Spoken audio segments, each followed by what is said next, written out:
India and France share close relationship. We have seen high-level visits, including by the French president, and now the visit of the French Army Chief. The French Army Chief is with us, and of course, we are going to talk about many things, including how this relationship goes forward. But first things first, my first question to you is: how do you see army-to-army engagement between the Indian Army and the French Army? Yes, thank you to welcome me here. I'm very happy to be here for 3 days time here. And when I met my counterpart, General Pande, we have a very ancient relations between our two armies, as we have a very ancient relation between our two countries.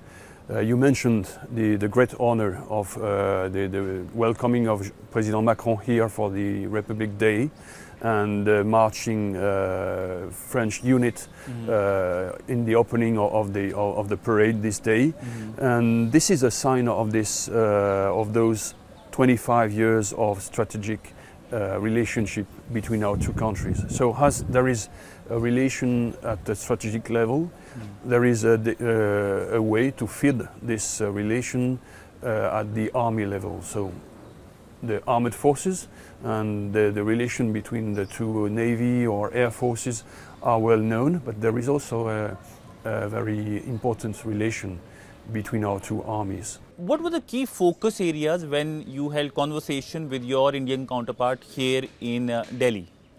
The basement of our discussions was about how deepen and enhance the relation we had during the last years. And for example, in 2023 we increased the relation. General Pande was in charge and I was too, and we met in Paris 1 year ago when he came and I received him in Paris. So we decided to enhance this relation. So we did some important common activities in 2023, including a French exercise. We had an army detachment on a ship, a French ship, who came here last year, and that was the time to make a very interesting exercise. So the base for our discussions was to agree that we must go on further in a quantity but also in a quality, for some common exercise, some exchanges of staff members, and also some talks about doctrine or exchange of experience, army experience. So you pointed out to various exercises which have been happening between the Indian side and the French side. There are upcoming exercises as well, the Shakti exercises, which will take place in the month of May. If you can elaborate, what will be the focus area, the participation at the French level with the Indian side? Yes, Shakti, you mentioned. Every 2 years we are doing those Shakti exercises, and we try to do it once in France and once in India. So in 2024 it will be an exercise in India here.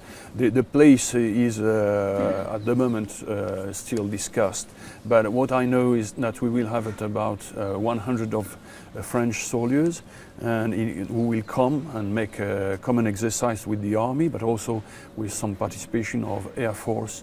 And we will make an exercise at battalion level. That means we will try to increase the level of the exercise every year. The interest is mutual knowledge. It is also the tactical theme we will make, but it is also exchange of military knowledge of our soldiers, because our two armies are active armies that are really prepared for fight, and so that's sure. What is sure is that from my side, regarding the fact that my soldiers will be able to know and learn from soldiers who are really efficient and famous with the famous military skill of the Indian Army.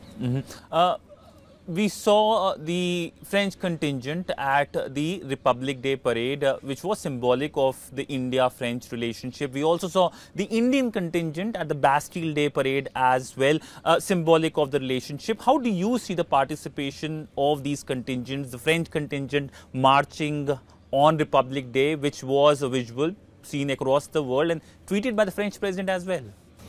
I was lucky to be in the Champs-Élysées on the Bastille Day when Prime Minister Modi came, and when 3 Indian Army contingent or armed forces contingent from Air Force, Navy and Army were opening the parade. It was great. And other French, when they remind this Bastille Day of 2023, they have in sight the parade of the Indian detachments. I think this is very important, because this is not the heart of our relation. Our relation is a strategic relation, fed by the military relation. But to have some obvious signs of this relation, it's important. So having some Indian units parading on the Bastille Day and the Prime Minister Modi coming, and this year having our President in the Republic Day, and those French units marching with the Indian Army are very, very symbolic and very important symbol of this relation between our 2 countries. Sir, your 3-day visit, it was just not about the meeting, but also about your travels. You saw the firing as well, the artillery firing in Rajasthan. What do you make out of that, your conversation as well, your addresses as well, and any specific comments on India's Make in India projects? I was very impressed during those 3 days by all what I've seen. I've met, as you mentioned, I've met the higher responsible of the army, of course, General Pande, but also the Vice Chief of Air Defense, of Air Force, Vice Chief of Marine, and some units on the ground, including a demonstration of shooting, long-range artillery, Indian shooting. And I was very impressed at all levels because of the professionalism of the Indian Army, the quality of their equipment, and as you mentioned, Make in India equipment, with the ambition to have a real strategic autonomy. And I value this a lot, because this is very close to the French view of strategic autonomy, freedom of decision, support of a world in which the rules are the normal way to cope with the relations between states. And I think this is the heart and the base of our relation, and of what we, military, we need to keep possible for our politicians, masters. That means support this view of our 2 countries. But very, very impressive Indian Army, and I will have a lot to think about coming back in France. Let's move on to the region. Indo Pacific, the focus of India, focus of France. France is seen as a resident power in the region as well. What are the priorities of the French army to make sure that this region is stable and peaceful? You are right, perfectly right. We are a nation of the Indian Ocean. We are a nation of the Pacific. We have some overseas territory in Mayotte and in La Réunion in the Indian Ocean, in Tahiti, Wallis et Futuna and New Caledonia in the Pacific. So 2 million of our national citizens are living here in this area. 90% of our economic exclusive zones, who are the second in the world, are in the Pacific. So we are a nation of the Pacific.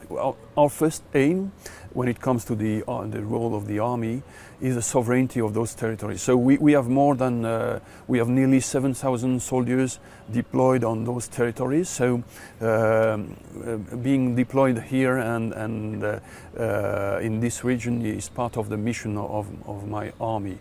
And the second, I would say, after defending the home and the sovereignty of the territories, our mission is to have relation and partnership with the neighbors, as soon as you can talk of neighbors in so huge territory. But so the small islands states, and who are very concerned of the change, climate change, the humanitarian disasters because of the weather and so on, and having the ability to help them and to have a military relation with them on this space is very important. And after this, we have to deal with the big power play game on this area by building some coalition or a partnership.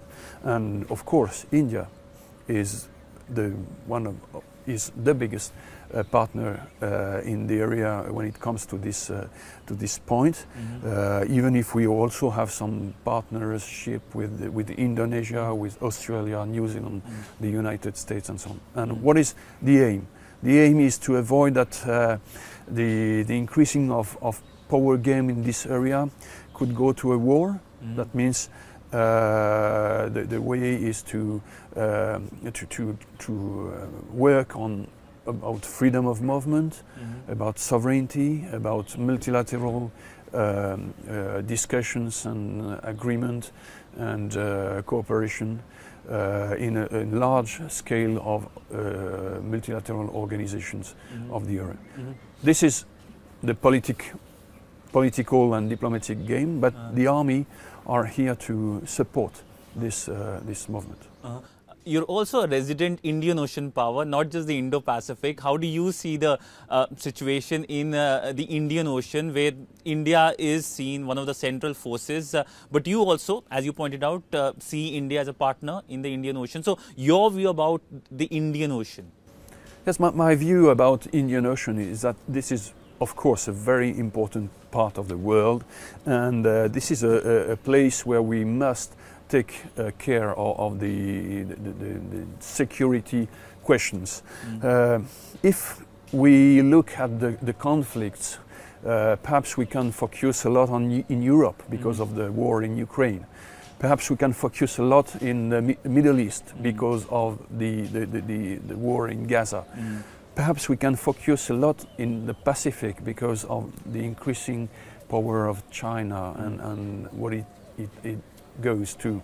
But Ocean Indian situation is paramount, and we have seen on the last days, even if it's on the border of the Indian Ocean, that the situation in the Red Sea has a lot of impact on the trade and the shipping with crossing the Indian Ocean. We see that there are some kind of terrorist and control of territories questions in Mozambique and in the eastern part of Africa. There is question of humanitarian disasters. There were in Mauritius Islands a few weeks ago. They are in Madagascar this time.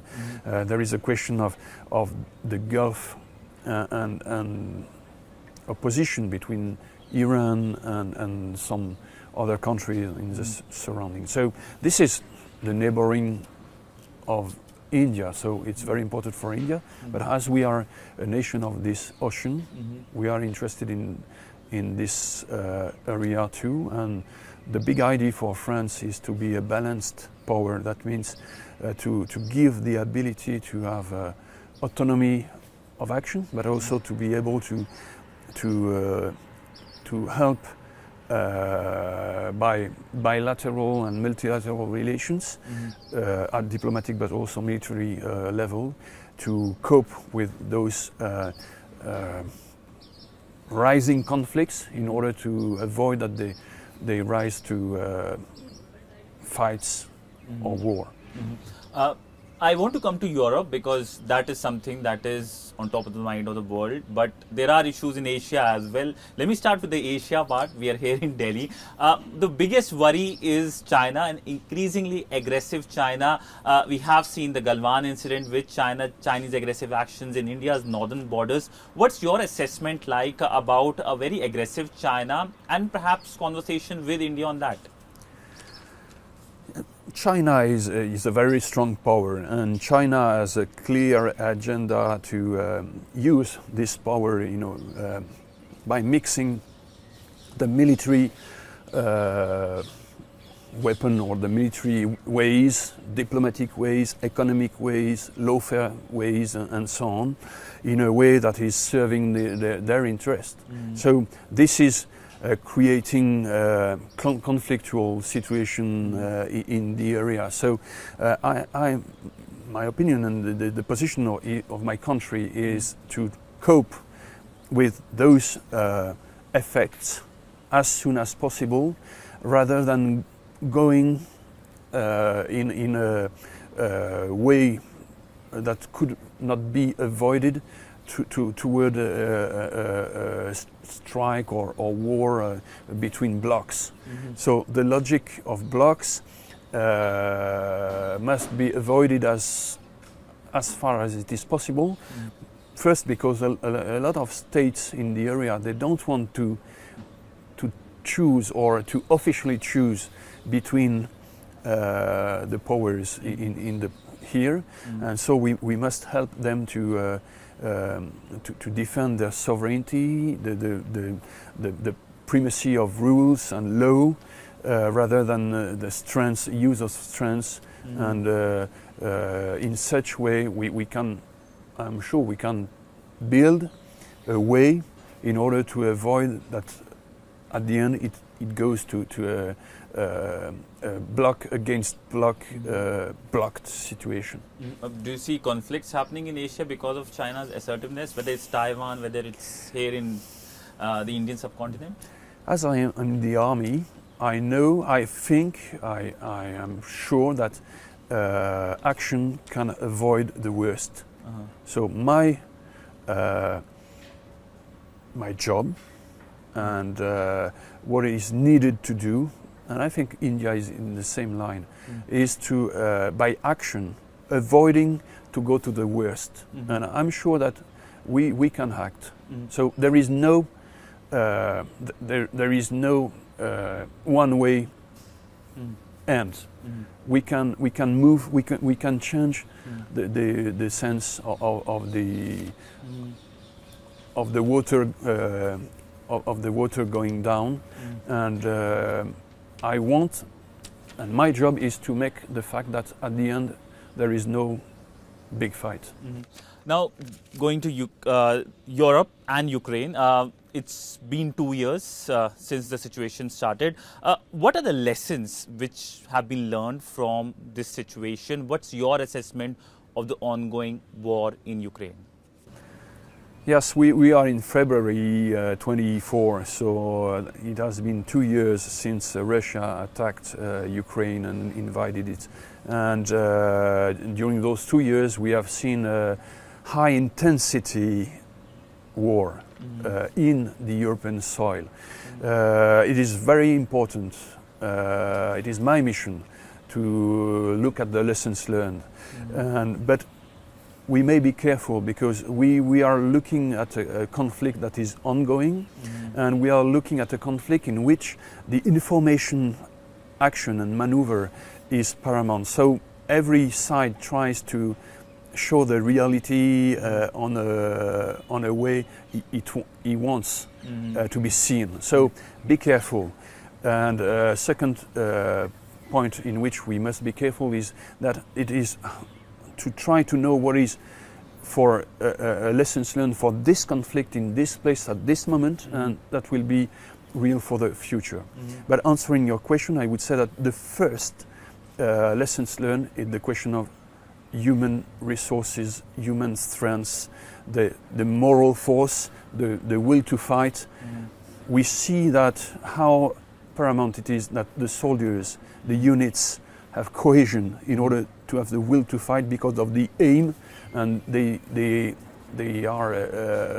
are supporting the final aim of the combat. And so we must build on this, on the cohesion of our armies, on the style of command and so on, and the cohesion within our armies, whatever happens for other sides.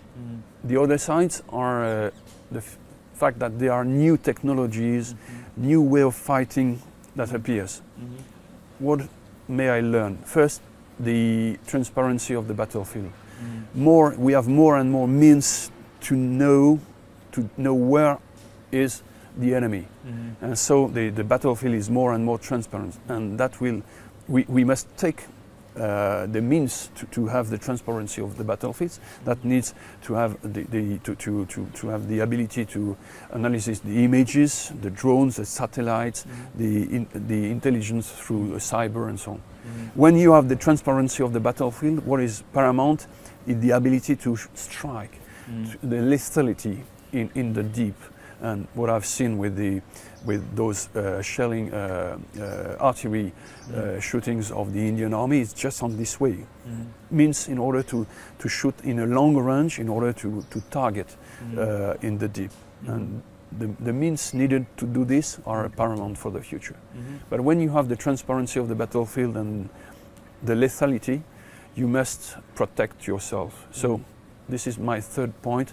I would say that the protection against the air threat is now paramount. We have seen that some drones that were bought in the supermarket were able to have a grenade under them and destroy the most powerful tanks in the world, the Israelis one in the beginning, in the 7th of October in Gaza Strip. And so we must protect against those small drone, medium drone, long-range drones, ballistic shootings, hyperveloce missiles, and so on. Those are the lessons learned I take at this moment from the conflict in Ukraine. But essentially you're highlighting the emergence of new technology in the war. That, do you think, is the outcome or one of the lessons from the war in Ukraine?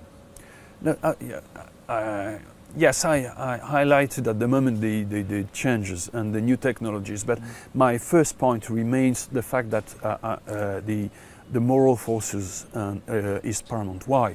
Because we also see in this war that the very, very traditional, old-fashioned way to make war remains. This is the base. We have seen some fights in the trenches. We have seen some fight in the houses.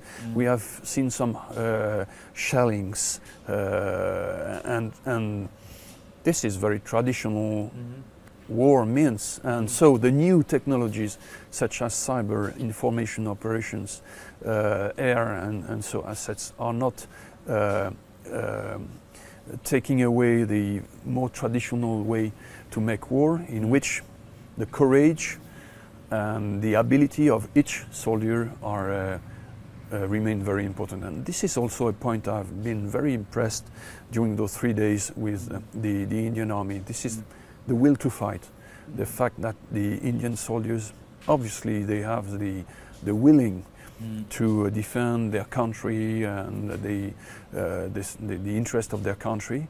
And I think this is really it remains the base of the ability of an army, even if new technologies, new means and innovation must be also taken in order to feed this more traditional skills.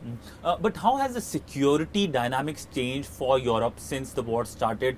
If you can give your assessment on that. I mean, how Europe sees its security now versus before 2 years ago? I think that the war in Europe and those 2 years of war have reminded to the European countries, and they realize that they are part of an alliance that is NATO. And when you are in a coalition such as NATO, one of the country, if one is attacked, the other must be part of the defense.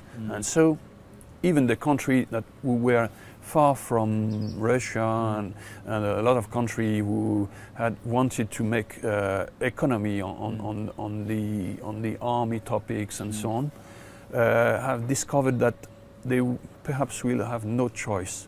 It is not because their own territory is threatened, and we are lucky in France not to have direct threat, military vital threat against our territory, but because of the coalition and the strategic solidarity we have with our neighbors, in fact, we may be in an obligation to be part of this coalition. So this solidarity within the coalition and the way the European countries are looking at this was a big change. And the second change is about the question of war economy. That means, yes, we must build, or to have the ability to build the weapon and the ammunitions and the war equipment faster than we do now. Any crystal gazing, what next in the war? I mean, crystal gazing is a difficult job. Nobody can predict what's going to happen, but your assessment about how the conflict is going to pan out? I have no assessment on this because there is no future written for this war. That means there is not a truth that could be known if you were able to look at very carefully. No. Everything can change. There is a fight in which the two parts are trying to strangle the other. They have their hand on the throat of the other. We don't know which one will put a knee on the earth first. And because of the genius and the military skills, they can change the side of the fight, even if looking at the amount of force at the moment, we say, okay, Russia is increasing its power. Ukraine has a difficulty to increase on those months its power, but we have so many examples in the history where the apparently weak, the more weak, finally had victory. So nothing is written. Everything can happen, and it is why we must and we will support Ukraine, because France, you know, is behind Ukraine. So my final question to you, ending on India again, on a very positive note and a historic note, you started by saying the ancient relationship between India and France. Many Indians played an important role during the World War II. There are many memorials in France dedicated to Indian soldiers. How do you see this historic connect? People from India who died for France, for Europe almost 70 years ago. No, this is a very, very important moment. You mentioned the Second World War, but we can also mention the First World War. In France, on the soil of France, there are a lot of monuments saying that there were people coming from this land who died in Europe. I would say, yes, they died on the soil of France, and I think they died for the idea of freedom, and that was not only for France or European countries, it was a world war. But this is, of course, the fact that people coming from this land, going so far away from their land to fight and die, this is very impressive. This is something we may pay tribute to. So we do it every year, and this year we will especially do it reminding the Second World War, because in 2024 it is the 80th anniversary of the D-Day, and also for France the 80th anniversary of the freedom of France, and a lot of men and some women coming from this land paid with their life this part of the war, of this world war, but would take place in our territory at this moment. Well, on that note, thank you so much, sir, for speaking to WION. It was a pleasure speaking to you on a host of issues and getting your perspective about where India stands in the wider policy of France. Thank you so much, sir. Thank you.